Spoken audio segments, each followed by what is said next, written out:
You've probably walked past every item on this list 100 times without noticing what it actually is. One of these was never designed to be a survival tool at all. It was designed to close a soldier's wound and only became something else by accident. 14 items, one single Dollar Tree run. And the last one on this list changes how you'll see that entire store from now on. This isn't a buy this gear list. It's a you already walked past this list. Cheap, mass-produced items often share the exact chemistry or origin story as expensive specialty gear sometimes because they were invented in that order. Every item here has a normal job. Most have a second one nobody put on the label. And the last one didn't start as what it is now. Item 1. Duct tape. Everyone assumes this is a fix-it item, and it is right up until you need it to be something else. A single roll pulled into narrow strips becomes low-strength cordage. Wrapped flat, it's a handle. Torn into a patch, it seals a cracked container well enough to hold water. Most people miss all of that because they've only ever used it the one way it's advertised. The functions stack up fast. Gear repair, an improvised handle wrap, a waterproof seal, quick splint binding, even blister prevention wrapped directly over a hot spot on a boot. The adhesive does break down over years of heat and UV exposure, but kept cool and dry, a roll holds up for years in storage. Skip carrying the whole roll, wind a flat length around a lighter or a water bottle instead. It takes up almost no space and it's already in reach when you need it. Running total after item 1, $1.25. Item 2. Ziploc style storage bags. Most people buy these for snacks and never think about them again. But before anything on this list becomes a water system, it needs a container, and a sealed, air-filled bag can double as a rough flotation aid for gear, or a makeshift ice pack, or the thing that keeps your matches dry when everything else in your pack is soaked. It's easy to overlook because it's the least glamorous item in the store, but it's also the container half of nearly every system on this list. Beyond water storage, it keeps tinder dry, wraps a phone against moisture, and works in a pinch as a cold compress. The plastic itself barely degrades in dark storage, realistically good for years. Keep a few pre-filled with dry tinder specifically. So fire-starting material is never the thing that gets wet by accident. Running total after item 2, $2.50. Item 3. Coffee filters. Here's the part almost nobody thinks about. Before you disinfect water, you have to clear it. Cloudy water blocks the ultraviolet light that a method like solar disinfection depends on. So a pre-filter step actually changes whether the treatment works at all. A pack of these costs the same as a single item somewhere else. And they do more than most people expect, pre-filtering sediment before boiling, acting as dry fire, tinder, even functioning as light wound padding or an oil-absorbing pad for tool maintenance. Most people just picture them holding coffee grounds and stop there. Storage life is close to indefinite as long as they stay dry. If the water's especially cloudy, stack 2 or 3 filters and let gravity do the slow work instead of forcing it through one. Picture the version of this that goes wrong. Someone fills a clear bottle straight from a murky source, sets it in the sun, and waits the full 6 hours expecting clean water, except the treatment barely worked because the water was never clear enough for the light to do its job in the first place. The filter is the boring step that decides whether every other step actually counts. Running total after item 3, $3.75. Item 4. Aluminum foil. This is where the list moves from filtering water to actually disinfecting it. Solar water disinfection, filling a clear bottle and letting sunlight do the work over several hours, is a documented, decades-old method used in more than 50 countries. Placing that bottle on a reflective surface has been shown to raise the water temperature by roughly 5 degrees, and that 5 degrees is the difference between water that's probably fine and water that's actually been treated. Most people only picture foil wrapped around leftovers. It's also a rough signal mirror, a makeshift cooking liner, and light shielding for small electronics in wet weather. It keeps essentially forever if it stays dry. Crinkle a sheet before flattening it back out. The uneven surface scatters light across the bottle more evenly than one smooth sheet does. This is a small detail, but it's the kind that separates someone who's actually tested their setup from someone who's guessing. A flat sheet reflects light in one direction. A crinkled one scatters it across the whole bottle, which matters more on a partly cloudy day than a clear one. Nobody teaches that on the packaging. It only shows up if you've actually tried it. Running total after item 4, $5. Item 5. Cheap reading glasses. Same idea as foil bending light, but a completely different job. A basic convex lens concentrates sunlight to a small enough point to ignite dry tinder. It's the same principle behind every magnifying glass fire trick, just sitting in a $1.25 pair of readers most people bought to see a label clearly. It's not a fire starting tool right up until the moment your lighter runs out of fuel. Then it's the one item on this list that needs no battery, no flint, nothing but sun. Beyond that, it still does its actual job, reading fine print, magnifying a splinter for removal, or flashing a rough signal in bright light. These barely degrade at all in storage. A stronger lens, plus 250 or higher, concentrates light to a hotter point faster than a weaker one. It's an odd thing to realize about a pair of drugstore readers that the same curve of glass letting you see fine print is doing real optical work, not just correcting your eyes. Most people never make that connection because nobody ever points it out to them. Running total after item 5, $6.25. Item 6. Petroleum jelly and cotton balls. A bare cotton ball burns out in about 30 seconds. Work petroleum jelly into that same cotton ball and, across several independent field tests, it burns anywhere from 3 to 9 minutes depending on saturation. That gap, 30 seconds against 9 minutes, comes from one extra ingredient most people already own. Most people assume more jelly is always better. It isn't. Fully saturate the ball, and it can actually become too dense to catch a spark at all, which is exactly the mistake field tests kept running into.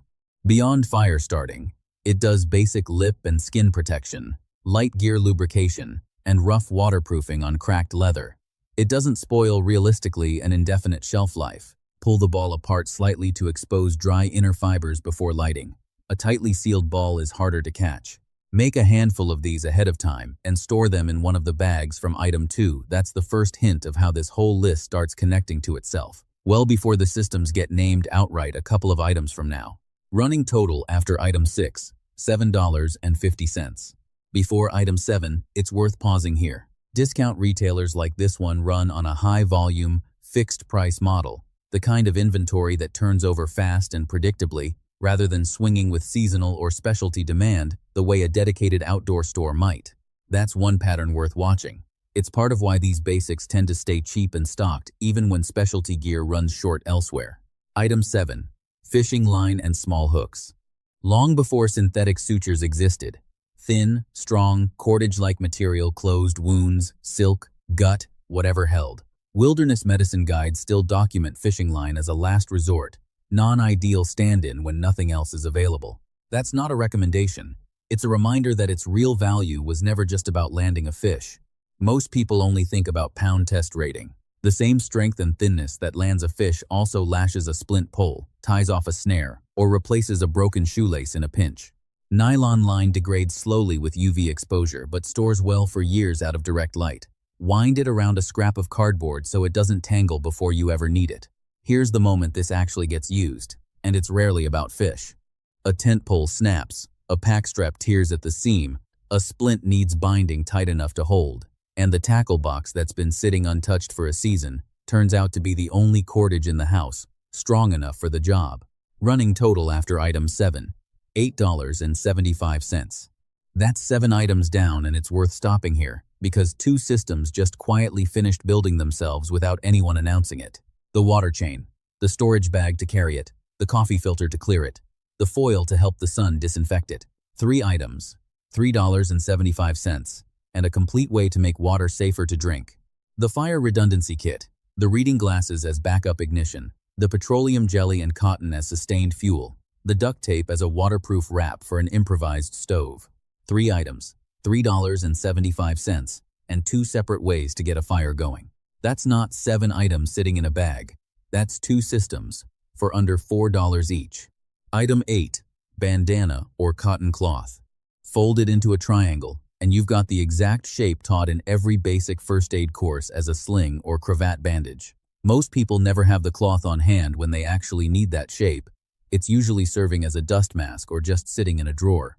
Beyond wound support, it's a secondary water pre-filter, sun and dust protection, or a bright signal flag if the color's right. Cotton fabric holds up indefinitely in dry storage, though repeated UV exposure over years will wear it down eventually. Pre-fold it into that triangle now, and keep it that way in your kit. Fumbling to fold cloth correctly in an actual emergency wastes time you don't have. The difference between a sling that works and one that doesn't usually isn't the fabric, it's whether the person holding it already knows the fold before they need it. That's true of almost everything on this list, but it's most obvious here. Running total after item 8, $10. Item 9. Steel wool. This one's shelved as a cleaning product, and that's exactly why people miss its second job. Fine steel fibers carry low enough electrical resistance that touching them across the two terminals of a 9-volt battery makes them spark and catch almost instantly, not eventually, immediately. Most people only ever use it to scrub rust off a knife or a tool. That's a real function too. But cross those battery terminals with a loose, fluffy piece, not a tightly wound pad, and you've got one of the fastest fire-starting methods on this entire list. It can rust itself if stored damp, so keep it sealed. Pull a section apart before touching it to the battery. A dense pad won't ignite the same way. Think about the situation where a lighter's empty, matches are wet, and the only battery left is the dead-feeling 9-volt in a smoke detector. It's not actually dead for this, it just doesn't have enough charge left to power the detector. But it has more than enough to make steel wool spark on contact. Running total after item 9, $11.25.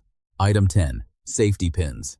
Tape fails the moment it's wet or dirty. These don't care either way. A handful can secure a torn tarp, a cracked emergency blanket, or a ripped jacket seam in seconds. And unlike an adhesive fix, the hold doesn't depend on clean, dry surfaces. Most people file these under sewing kit and forget them. They're just as much a shelter tool, repeatable, adjustable fastening that works in genuinely bad conditions. In a real pinch, one can even function as a crude fishhook. Metal, so shelf life is effectively indefinite as long as they don't rust. Pin a few directly to the inside of a jacket or pack strap so they're never buried at the bottom of a bag. The reason this matters more than it sounds. Duct tape needs a dry, clean surface to hold it all. A safety pin doesn't care if the tarp is soaked, muddy, or already torn along the seam. It goes through the material and holds by mechanical force, not adhesive chemistry. That difference is the whole point of carrying both. Running total after item 10, $12.50. Item 11, rubbing alcohol. This one's doing two jobs at once. As an antiseptic, it cleans skin or a tool surface the way it's meant to. At the same concentration, it's flammable enough to help catch damp tinder that wouldn't take a spark otherwise. Most people file it strictly under first aid and stop there. It's also a genuine degreaser for tool maintenance. And in a pinch, a quick evaporative way to cool an overheated hand or forehead. It evaporates slowly if the cap isn't sealed properly. A cracked bottle will lose its contents to the air long before you ever reach for it. Keep it in a sealed bag as backup insurance against that. It's a small bottle, but it's doing the job of 3 separate products most people buy individually elsewhere: an antiseptic, a degreaser, and a fire aid, all from the same $1.25 bottle sitting in the first aid aisle. Running total after item 11, $13.75. Item 12. Tea bags. This one has a case report behind it, not just a rumor. Dentists have documented what's known in the profession as the old tea bag trick, biting down on a damp tea bag over a bleeding extraction site, when gauze alone isn't controlling it. The tannic acid in black tea is a natural astringent, and it makes blood vessels constrict enough to help a clot form faster. Most people only ever see the box in the kitchen cabinet, never in a first aid context. But the same tannic acid that does this for a dental socket works the same way on a minor cut or a nosebleed. It's not just a beverage ingredient. It's a documented clotting aid, hiding in plain sight. Beyond bleeding control, it still works exactly as advertised: a hot drink, a mild antioxidant, a calming ritual when everything else on this list feels tense. Dry tea bags last a long time sealed away from moisture, realistically a year or more without real degradation. For the bleeding control use, dampen the bag first. A bone-dry bag won't release the tannins the same way, and moisture is what makes the astringent effect actually work. Picture the actual scenario this solves. A minor cut or a nosebleed that won't quite stop, no gauze left in the house, and a kitchen cabinet that already has the answer sitting in it, unopened, in a box nobody thought to check. Running total after item 12, $15. That's the last purely practical item on this list. Before the final two, it's worth pausing on why any of this actually matters. This isn't about assuming the worst is coming. It's about the quiet confidence of knowing that competence doesn't require a warehouse of gear. It requires knowing what's already sitting in your hand. None of this is fear. I believe the point of a list like this isn't preparing for collapse. It's protecting the people you'd want to help if something small went wrong on an ordinary day. That belief is exactly why the last two items matter more than their price tags suggest. Item 13. Super glue. This wasn't approved for wounds by anyone, it was used on them anyway, because it worked, and the paperwork caught up decades later. During the Vietnam War, field medics used cyanoacrylate as an emergency spray to seal severe wounds and stop bleeding long enough to get soldiers back to a hospital. The FDA didn't approve a medical-grade version until 1998, 30 years after medics were already using it in the field. Most people know this only as a craft or repair adhesive, with no idea it has a documented medical history. Beyond wounds, it isn't meant to replace real care for. It repairs gear, seals, cracks, and reinforces a splint. Once opened, it's usable for roughly a year if kept sealed and cool. An unopened tube lasts longer. Store it upright, away from heat. There's something worth sitting with here. An adhesive people keep in a junk drawer for fixing a coffee mug has, in a documented and verified history, been the difference between a soldier making it to a hospital and not. That's not a marketing story. That's a fact that outlived the product it started with. Running total after item 13, $16.25. Item 14. Maxi Pads. This is the item from the cold open $1.25. Sitting on a shelf most people never think twice about, and its real history runs backward from what everyone assumes. During World War I, a company called Kimberly-Clark manufactured a wood pulp material called cellucotton as a surgical wound dressing 5 times more absorbent than cotton gauze and far cheaper to produce. Army nurses in the field started using the surplus dressings as improvised sanitary pads. After the war ended, Kimberly-Clark turned that battlefield improvisation into the first commercial Kotex pads in 1920. The wound dressing came first.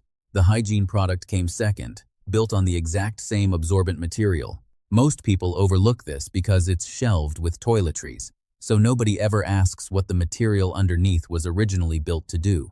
And here's the scene that makes it real. A basic first aid kit runs out of gauze during a bad cut, while a box of these sits ignored in a bathroom cabinet the whole time. Same absorbent design, same original job, never once considered. This isn't a suggestion to replace real trauma dressings with these. It's a reminder that the single most overlooked item in most homes may share more with your first aid kit than you'd ever guess. It earns the last spot on this list because nothing else here reverses the story this completely, and because it's exactly the item this whole video opened on. Running total after item 14, and the final number for this entire list, $17.50.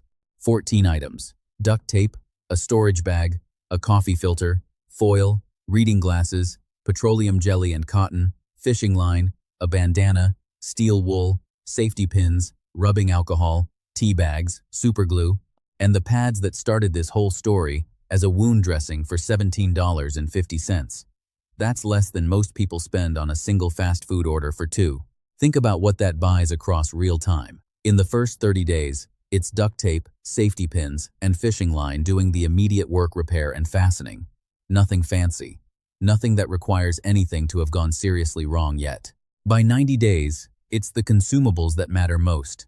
The petroleum jelly, the steel wool, the rubbing alcohol, the tea, the things that quietly run out everywhere else first, precisely because nobody stockpiles the boring stuff until it's already gone. And a year in, it's the wound care pair, the superglue and the pads, whose value only grows the longer real medical supplies stay hard to find, because their usefulness was never about convenience in the first place. It was always about having something that works when nothing else is left. That's the real shape of this list. It's not 14 unrelated purchases. It's a short-term layer, a mid-term layer, and a long-term layer, all sitting on the same shelf, all under $20 combined. None of this works because one store somehow saw this coming. It works because a high-volume, fixed-price retailer restocks on a predictable cycle that has nothing to do with seasonal panic, which is exactly why these basics stay cheap and available long after specialty gear runs out somewhere else. So here's where I'll leave it. $17.50 doesn't buy you a bunker, and it was never supposed to. It buys you 14 quiet answers to 14 small problems, sitting in a store you've probably already walked through this week without giving any of them a second look. Tell me in the comments which of these 14 actually surprised you the most, and which one you already had sitting in a drawer without ever thinking twice about it, and if enough of you want it. The next video takes these exact items and builds them into 3 complete carry systems, ready before you ever need them.